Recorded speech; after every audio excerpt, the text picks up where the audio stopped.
চট্টগ্রামের ১৬টি সংসদীয় আসনে বিএনপি ও ১১ দলীয় জোটের প্রার্থীদের দেয়া সম্পদের তথ্য রীতিমতো বিস্ময়কর।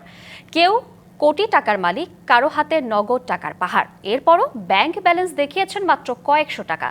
সামান্য অর্থে নির্বাচন পরিচালনা কতটা সম্ভব উঠছে সেই প্রশ্ন। বিশ্লেষকরা বলছেন, হলফনামার অসম্পূর্ণ তথ্য নেতিবাচক প্রভাব ফেলবে ভোটারের প্রতিক্রিয়ায়। নির্বাচনে কোটি টাকা খরচ যেন ওপেন সিক্রেট, অথচ হলফনামা দেখলে মনে হয় প্রার্থীদের পকেট বড়ই শূন্য। চট্টগ্রামের ১৬টি আসনে বিএনপি ও জামায়াত জোটের ৩২ প্রার্থীর হলফনামায় উঠে এসেছে এমনই অবিশ্বাস্য ও অসঙ্গতিপূর্ণ তথ্য। সন্দ্বীপের জামায়াতের আলাউদ্দিন শিকদারের হাতে আছে নগদ ৭৭,০০০ টাকা আর ব্যাংকে ২.৫ লাখ টাকা। বিএনপির মুস্তফা কামাল পাশার ব্যাংকে জমা মাত্র ১,৮০৫ টাকা।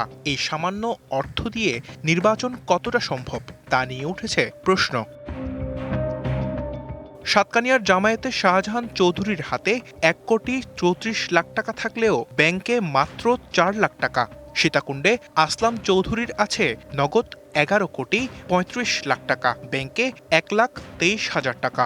আমার হলফনামায় আমার আয়, আমার ব্যয়, আমার সম্পদ আমি যথাযথভাবে দিচ্ছি। আমার সম্পদ ১৯৯১ সালে যা ছিল তার চেয়ে বরঞ্চ কমে গেছে। আমার আব্বার যা সম্পত্তি আমাকে দিয়েছিল তার মধ্য থেকে আমি প্রায় ৫ কানি অর্থাৎ ২.৫ একর বিক্রি করেছি। তবে সবাইকে চমকে দিয়েছেন চন্দনাইশের বিএনপির প্রার্থী জসিমউদ্দিন আহমেদ।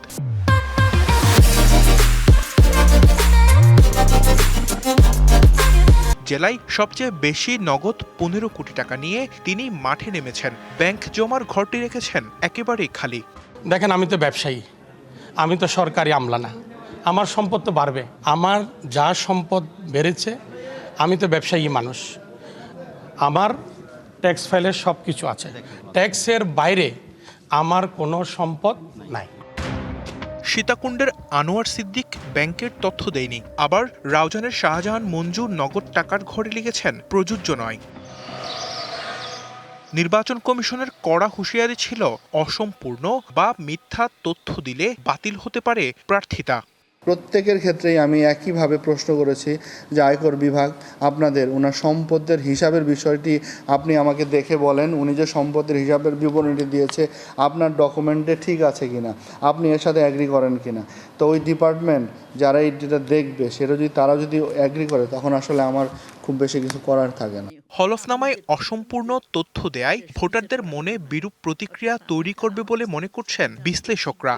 আমি একজন নেতা, আমি একজন সংসদ সদস্য হব, মানে আমার মধ্যে যদি স্বচ্ছতা না থাকে তাহলে আমার কাজ করার ক্ষেত্রে তো আমি স্বচ্ছতাটা জায়গাটা মানুষের মধ্যে একটা দ্বিধাদ্বন্দ্ব কাজ করবে, তাই না? এইটাই আমার মনে হয় আমরা সবাই যারা রাজনীতি যারা করে তাদের এই জায়গাটা কিন্তু স্বচ্ছতা থাকা দরকার। প্রার্থীরা যেখানে কোটি টাকার মালিক, সেখানে ব্যাংকে সামান্য টাকা বা শূন্য তথ্য দেখানোকে কৌশল হিসেবে দেখছেন অনেকেই। DBC news desk.